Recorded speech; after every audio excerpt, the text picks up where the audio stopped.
Hi quilters! On this umpteenth day of lockdown, I have got no idea what day or date or any idea where we are.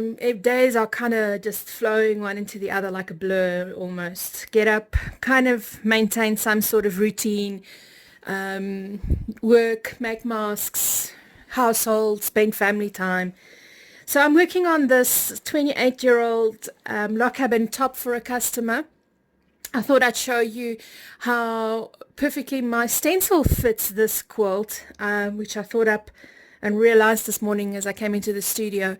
Some of you have always asked if I pre-plan everything, do I mark everything? And the answer is always, it depends. This is one of those quilts where I had kind of an idea of what I wanted to do, but the details only happens when I'm in front of it and I start stitching. So I've isolated these blocks that her color pattern forms, and in the center square I'm planning a whole lot of a feather wreath using Sue Pellin's curve ruler, and I'll show you a video of that once I get to that.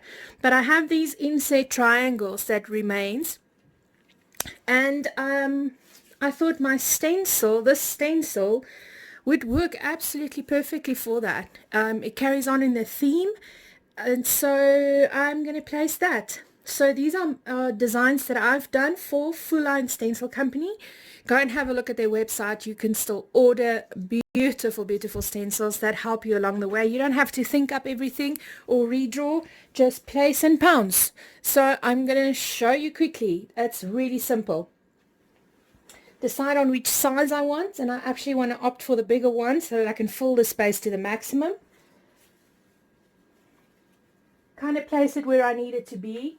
Check reference points, and this guy needs to be there. See that everything fits and is more or less aligned. And then what I do is, if you're working on a long arm, utilize your ruler base. My ruler base is always on my machine, no matter what type of quilting I do. So I move my machine so that my ruler base sits underneath the place that I want to stencil and pounce. And in comes pounce box. A couple of taps. I hold my hand on the on the ruler base and my stencil. Make sure nothing shifts.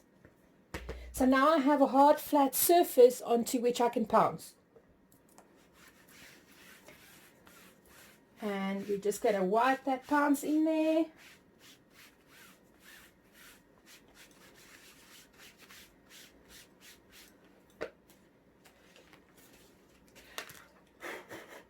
I just give it a light blow to remove some of the excess chalk that's on top of it. Let's see if we can zoom in so you can see a bit better there.